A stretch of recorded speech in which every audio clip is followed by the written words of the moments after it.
Welcome back ناظرین، programme باران رحمت میں آپ کا میزبان شکیل جاذب آپ کے ساتھ ہوں، اور یہ رمضان المبارک کے حوالے سے خصوصی پروگرام آپ کی خدمت میں پیش کیا جا رہا ہے۔ ابھی وقفے پہ جانے سے پہلے ہم گفتگو کر رہے تھے روزے کے مسائل کے حوالے سے، روزے کے احکام کے حوالے سے۔ ہمارے ساتھ شریک گفتگو ہیں معروف عالم دین جناب پروفیسر ڈاکٹر ظفر اقبال جلالی صاحب۔ ڈاکٹر صاحب، ابھی گفتگو ہو رہی تھی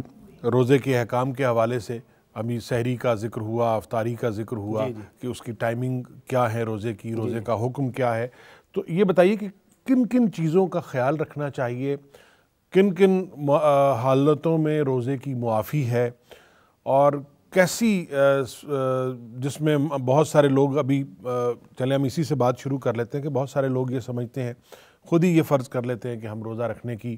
حیثیت نہیں رکھتے یا روزہ رکھنے کے قابل نہیں ہیں تو ہم اس کا فدیہ دے دیتے ہیں۔ جی تو یہ کس حد تک جائز ہے، اور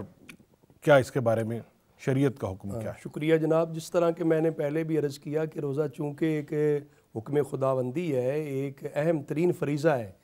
اس کی ادائیگی کا مسلمان کے دل میں ذوق شوق ہونا چاہیے، بے شک اور پھر پوری ہمت اخلاص کے ساتھ اس کی ادائیگی بھی کرنی چاہیے تاکہ اللہ تعالیٰ کی فرمانبرداری ہو جائے، نیک نیتی کے ساتھ۔ اور اس کے ساتھ ساتھ یہ شریعت مطہرہ کے احکام جو ہے وہ پھر آگے حسب استطاعت بھی ہیں۔ ایک آدمی ایسا ہے جو روزہ بالکل رکھ ہی نہیں سکتا، اس کے اندر ہمت نہیں ہے، اس کے اندر طاقت ہی نہیں ہے، تو یہ بھی نہیں ہے کہ اسلام جو ہے وہ کوئی جبر کرتا ہے یا اس کو اس طرح کا حکم دیتا ہے جس کے ساتھ وہ آگے اس کی طاقت ہی نہیں رکھتا، یعنی اس کو ہم کہتے ہیں تکلیف ما لا یطاق، جس کی طاقت نہ ہو اس کا مکلف بنانا، پابند بنانا، یہ شریعت میں نہیں ہے۔ شریعت مطہرہ چونکہ لوگوں کے فائدے کے لیے ہے اور لوگوں کے پر ہی اس کا اطلاق بھی ہوگا، لوگوں نے شریعت کو فالو کرنا ہے، تو شریعت کے احکام کے اندر بھی یہ بات پائی جاتی ہے کہ جو بندہ مسافر ہے، شرعی سفر پر ہے، جو کہ تقریباً 92 کلومیٹر بنتا ہے، اتنے سفر پہ جو بندہ نکلا ہوا ہے یا اس سے زیادہ سفر پر، وہ جب تک گھر واپس نہیں لوٹتا وہ ایک لحاظ سے مسافر رہتا ہے، ساکت ہے، وہ ایک لحاظ سے اس کے لیے شریعت نے تو اجازت دی ہے، لیکن وہ سمجھتا ہے جن کے ہاں وہ مسافر بن کے گیا ہوا ہے ادھر اس کے لیے کوئی دقت نہیں تو وہ روزہ رکھے۔ قرآن مجید نے جہاں یہ چھوٹ دی ہے اس کے ساتھ ساتھ یہ بھی کہا فَمَن تَطَوَّعَ خَيْرًا فَهُوَ خَيْرٌ لَهُ، جو یہ خیر کے کام کے لیے کوشش کرے یا کر لے تو اس کا لیے خیر ہے، وَأَن تَصُومُوا خَيْرٌ لَكُمْ، تمہارے لیے فائدہ ہے اگر رکھ لو گے۔ تاہم اسلام نے، یہ شریعت نے گنجائش اور اجازت تو دے رکھی ایک مسافر کے لیے، لیکن آدمی اس جگہ ایسی جگہ پہ ہے جہاں پر اس کا 15 یا 15 سے زیادہ دن ٹھہرنے کا قیام کا ارادہ ہے تو وہ پھر مسافر نہیں رہے گا، شرعی طور پہ وہ مقیم ہو جائے گا، اس کے لیے پھر الگ حکم ہے۔ اسی طرح قرآن مجید کی اسی آیت میں جس میں روزے کی فرضیت آئی ہے، مریض کا بھی ذکر کیا گیا کہ جو آدمی مریض ہے، ظاہر مریض روزہ نہیں جو رکھ سکتا، اس کے لیے اجازت دی گئی ہے کہ وہ فَعِدَّةٌ مِّنْ أَيَّامٍ أُخَرَ، دیگر دنوں کا روزہ، دیگر دنوں میں روزہ رکھ لے، یعنی اس روزے کی قضا کرے۔ یہ مسافر کے لیے بھی اور مریض کے لیے بھی، دونوں کے لیے۔ مریض کے لیے بھی پھر یہ دیکھنا ہوگا کہ اس کے لیے اس کا یا تو ذاتی تجربہ ہے یا کوئی ظاہری نشان ہے، مرض ایسی جس کے وہ سمجھ رہا ہے کہ بالکل روزہ نہیں رکھ سکتا، یا پھر کہ مسلمان ماہر نیک متقی ڈاکٹر اس نے تجویز کر رکھا ہے کہ یہ بندہ جو ہے اس حالت میں تو روزہ نہیں رکھ سکتا، اس کے لیے یہ ہے کہ پھر جب بعد میں ٹھیک ہوگا، تندرست ہوگا، صحت مند ہوگا، اس وقت روزہ رکھ لے گا۔ اور اگر اس وقت بھی نہ رکھ سکتا ہو تو یہ پھر فدیے کا آخری آپشن بنتا ہے۔ اس کو بھی قرآن نے ان کلمات سے بیان کر دیا، وَعَلَى الَّذِينَ يُطِيقُونَهُ فِدْيَةٌ طَعَامُ مِسْكِينٍ، جو لوگ طاقت ہی نہیں رکھتے، اس کا پھر عام طور پہ فقہ اسلامی کی کتابوں میں تو آتا ہے شیخ فانی ہے۔ اب وہ بوڑھا، لاغر، کمزور، بیمار، لاچار آدمی جس کے کوئی بچنے کے چانس نہیں ہے، جس کا بعد میں صحت مند ہونا، تندرست ہونا وہ ظاہری طور پہ ہے نہیں، کسی ایسی دائمی بیماری میں ہے کہ جس میں وہ سمجھتا ہے میں بالکل ٹھیک ہو ہی نہیں سکتا، اس کے لیے فدیے کی گنجائش دی گئی ہے۔ لیکن اس کے اندر بھی دیکھا جائے کہ اگر آدمی نے عام مرض میں دے دیا، سمجھتا ہے کہ میں ٹھیک نہیں ہوں گا تو دے دیا فدیہ، بعد میں اللہ تعالیٰ نے اس کو شفا عطا کر دی، صحت مند ہو گیا، تو اس کو اس روزے کی قضا کرنی چاہیے۔ لیکن یہ پھر آخری سٹیج ہے۔ آج کل میں دیکھتا ہوں معاشرے میں لوگ چونکہ ہمارے بھی جامعہ اسلام آباد کے دارالافتاء سے فتاویٰ وغیرہ لینے کے لیے آتے رہتے ہیں، مسائل اور شریعت کے احکام پوچھتے ہیں، تو اس کے اندر بہت سارا دیکھنے میں یہ بھی آیا کہ ایک رجحان پایا جاتا ہے کہ کوئی نارمل مرض ہے، بیماری ہے، تو اس پر فدیے کا کہتے تھے فدیہ میں دے دیتا ہوں۔ اب فدیہ دینا تو آسان کام ہے، فدیہ کو مشکل تو نہیں ہے، فدیہ دینا آسان کام ہے، لیکن پورے مہینے کے روزے عام فدیے سے وہ نہیں بنیں گے، وہ صرف اس مریض کے لیے ہوں گے جو بالکل روزہ رکھ ہی نہیں سکتا، جس کے پاس طاقت ہی نہیں ہے، جس کے بہتر ہونے کے، صحت مند ہونے کے کوئی چانس نہیں ہے، اس آخری سٹیج والے آدمی کے لیے فدیہ رکھا گیا ہے، اور وہ 2 ٹائم کا کھانا ہے، فدیۃ طعام مسکین، صبح و شام کا کھانا ہے، یا پھر جتنا فطرانہ دیا جاتا ہے وہ تقریباً 2 کلو گندم یا اس کی قیمت ہے، تو وہ پھر ایک روزے کا وہ فدیہ بنتا ہے۔ تو کیا بہتر کیا ہے، کھانا کھلایا جائے یا پیسے دے دیے جائیں؟ وہ صدقے کے اندر جو ایک فلسفی بیان کی جاتی ہے شریعت کی کتب میں، وہ یہ ہوتا ہے کہ مسکین کی حالت کو دیکھ کر ہے، اس کو جس چیز سے زیادہ نفع اور فائدہ پہنچتا ہے، جس چیز کی زیادہ طلب اور ضرورت ہے، اس کو پورا کریں گے تو زیادہ صدقے کا اجر و ثواب ہوگا۔ ظاہر ہے ایک بندہ ہے، اس کے پاس کھانے پینے کی چیزیں ہیں، اس کو کھانا تیار کر شدہ دینا وہ ایک لحاظ سے ضائع کرنا ہے، اس لیے کہ اس کے پاس تو آلریڈی ہے، تو اس کو اگر ہم نقدی دیں گے تو وہ پھر اپنی کسی ضرورت میں بھی استعمال کرے گا تو اور زیادہ اس کے لیے فائدہ اور بہتر ہوگا۔ صحیح۔ اور اس میں کچھ لوگ یہ سمجھتے ہیں کہ روزے کی حالت میں اگر مطلب خون نکل جاتا ہے، یا کوئی وہ نیبولائزر استعمال کرتے ہیں، یا وہ اس طرح کی کوئی میڈیکیشن ہے، تو اس میں پھر کیا احکام ہے روزے کے حوالے سے؟ ہاں، پر اس کے اندر چونکہ جو روزے کا فاسد ہونا ہے وہ اس سے تعلق رکھتا ہے کہ دماغ میں یا معدے میں کسی چیز کا پہنچنا، کھانے پینے سے یا کسی دوا سے کوئی دماغ تک یا معدے تک چیز پہنچتی ہے جو اس کو کہا جاتا ہے کہ اس سے بلڈ میں شامل ہو گئی، جب وہ، لیکن یہ ہے کہ یہ باقی بلڈ نکلا ہے، خون نکلا ہے، اس کے ساتھ کچھ بھی نہیں ہوا، اس سے نہیں ہوتا۔ اسی طرح کھانے پینے کی چیز ہے، یا پھر حقہ ہے، یا سگریٹ ہے، یا پھر انہیلر استعمال کرتے ہیں لوگ، بھاپ لیتے ہیں، اب وہ ایسی چیز لینے سے وہ مطلب ہے قصدن ایسے وہ دھواں لینا کہیں پہ ہو تو وہ بھی ایک لحاظ سے روزہ اس سے فاسد ہو جاتا ہے۔ اسٹیم لینا بھی جو ہے وہ بھی اس میں ٹھیک نہیں ہے۔ اور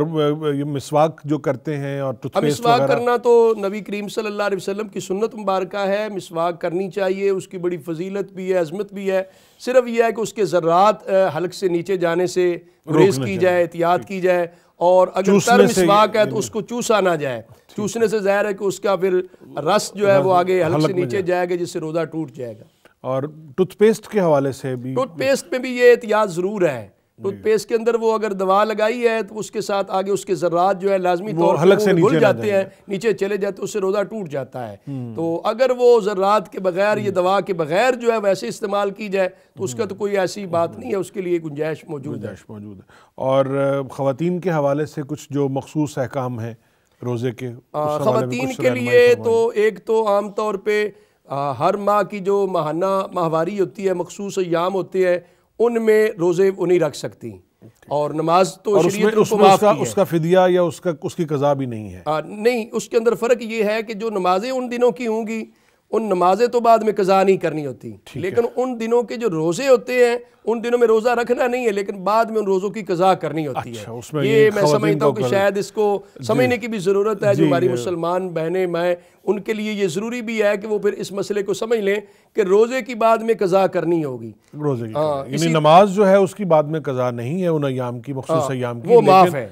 یہ جو ہے نا اس کی چھوٹ ہے لیکن مکمل طور پہ معافی نہیں ہے۔ اسی طرح بچے کی پیدائش کے بعد کا جو ہوتا ہے اس کو نفاس کے ایام کہتے ہیں، ان دنوں کے اندر بھی روزہ نہیں رکھ سکتی، نمازیں تو معاف ہیں، جو عموماً 40 دن تک عورتیں جو ہیں ان دنوں کے اگر جو ہے وہ روزے نہیں رکھے گی تو بعد کے اندر جب وہ ٹھیک ہوگی، ان ایام سے نکل جائے گی، ان دنوں کے روزے بھی رکھے گی، وہ پورے کرے گی۔ اسی طرح جو مسلمان خواتین ہیں، امید کے ساتھ ہیں، حاملہ خواتین ہیں، یا بچے کو دودھ پلا رہی ہیں، ان کے لیے فقہائے اسلام نے یہ پھر رکھا ہے کہ اگر ان کی طاقت نہ ہو، ہمت نہ ہو، روزہ نہیں رکھ سکتی، تو ان کے لیے روزہ چھوڑنے کی گنجائش دی گئی ہے، تاہم بعد میں ان کے روزے کی قضا کریں گے، لیکن وہ بھی اس صورت میں جب وہ اتنی شدید سمجھتی ہیں کہ ان کے لیے اپنے لیے کوئی نقصان خطرے کا ڈر ہے، یا بچے کے لیے اگر وہ دودھ نہیں پلاتی ہیں، یہ پلاتی ہیں لیکن آگے بچے کے لیے کچھ بن سکتا ہے، تو وہ ان دونوں صورتوں میں شریعت نے ان کو اجازت دی ہے کہ وہ روزہ ان دنوں میں نہ رکھیں، جب ان حالت سے نکل جائیں بعد میں وہ روزے کی قضا کر لیں گے۔ اچھا ڈاکٹر صاحب، ابھی جو ہم جو دیکھتے ہیں یہ آج کل ایک اسموک کا بڑا سلسلہ چلا ہوا ہے، بعض اوقات یعنی ہوا میں اتنی آلودگی ہوتی ہے، وہ گرد و غبار اتنا ہوتا ہے کہ آپ نہ چاہتے ہوئے بھی آپ کو اسی ہوا میں سانس لینی پڑتی ہے،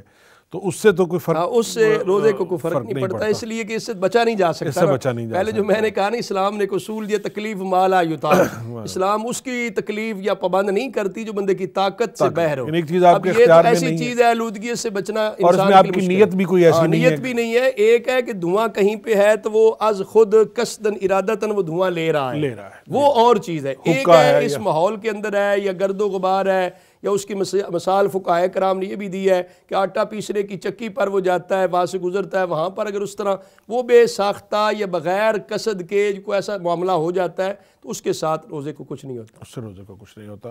اور ڈاکٹر صاحب یہ بتائیے کہ روزے کے حالت میں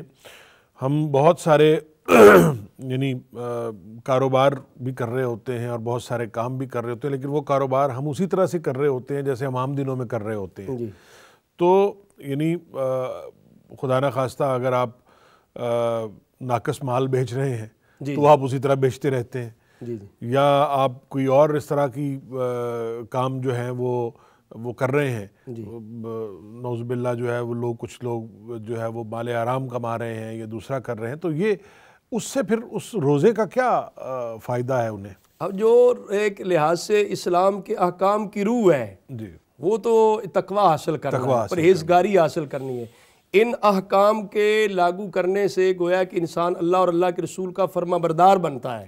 تو ظاہر ہے ویسے تو ہر لمحے اور ہر وقت ہی اس طرح کی مال کے اندر ملاوٹ کر کے مال بیچنا یا مطلب گراں فروشی ہے یا پھر لوگوں کو دھوکہ دے دینا ہے، تو ذخیرہ اندوزی کر کے لوگوں کے لیے مسائل اور مشکلات، یہ تو ویسے بھی عام روٹین پہ بھی مسلمان کے لیے جائز نہیں ہے، لیکن یہ کام جو شریعت نے ناجائز اور حرام قرار دیے ہیں تو یہ روزے کی حالت میں جب رکھے گا تو یہ اور زیادہ گناہگار ٹھہرے گا۔ جہاں مقدس کسی جگہ پر ایک عبادت کرنے سے، کام نیک کرنے سے بندے کے درجے بلند ہوتے ہیں، زیادہ برکت ملتی ہے، اسی مقدس مقام پر اگر برا کام کرتا ہے، گناہ کا ارتکاب کرتا ہے تو گناہ بھی اسی طرح زیادہ ملے گا۔ اسی طرح رمضان المبارک کے مہینے میں جہاں عبادات ہماری جو ہیں وہ رمضان کے تقدس و برکت کی بدولت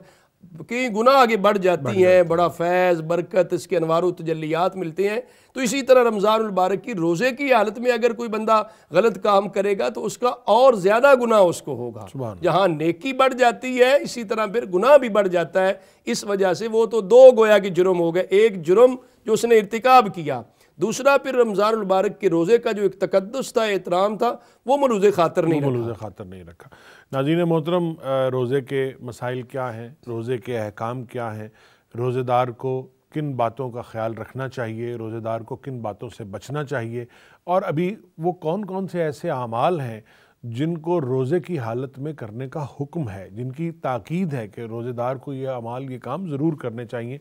یہ گفتگو کا سلسلہ جاری ہے، ابھی ہم اس پہ ڈاکٹر ظفر اقبال جلالی صاحب ہمارے ساتھ موجود ہیں، ان سے ہم مزید بھی گفتگو کریں گے۔ ابھی وقت ہوا ہے ایک بریک کا، ہمارے ساتھ رہیے گا،